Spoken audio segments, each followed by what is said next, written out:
The morning burned so August hot. The marsh's moist breath hung the oaks and pines with fog.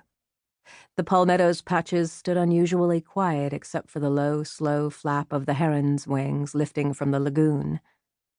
And then Kaya, only 6 at the time, heard the screen door slap. Standing on the stool, she stopped scrubbing grits from the pod and lowered it into the basin of worn-out suds. No sounds now but her own breathing. Who had left the shack? Not Ma. She never let the door slam. But when Kaya ran to the porch, she saw her mother in a long brown skirt, kick pleats nipping at her ankles, as she walked down the sandy lane in high heels. The stubby-nosed shoes were fake alligator skin, her only going-out pair. Kaya wanted to holler out, but knew not to rouse Pa, so opened the door and stood on the brick-and-board steps. From there she saw the blue train case Ma carried. Usually, with the confidence of a pup, Kaya knew her mother would return with meat wrapped in greasy brown paper or with a chicken, head dangling down. But she never wore the gator heels. Never took a case.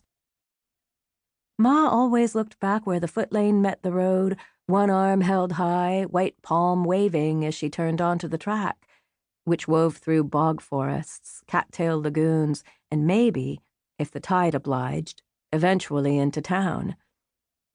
But today she walked on, unsteady in the ruts. Her tall figure emerged now and then through the holes of the forest until only swatches of white scarf flashed between the leaves. Kaya sprinted to the spot she knew would bear the road.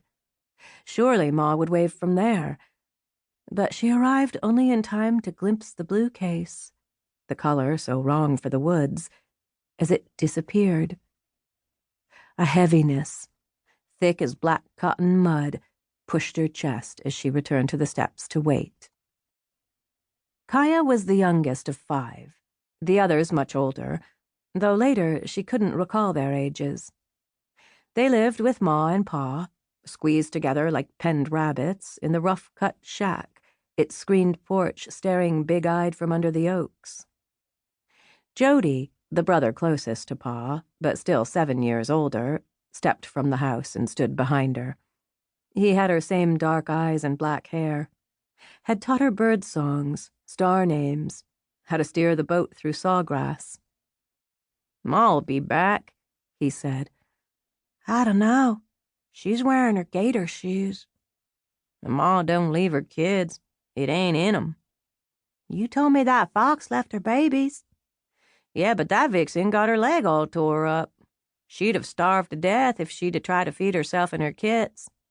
She was better off to leave 'em, heal herself up, then whelp more when she could raise 'em good. Ma ain't starving. She'll be back." Jody wasn't nearly as sure as he sounded, but said it for Kaya.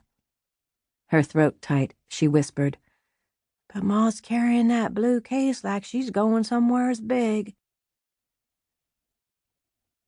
The shack sat back from the palmettos, which sprawled across sand flats to a necklace of green lagoons, and in the distance, all the marsh beyond.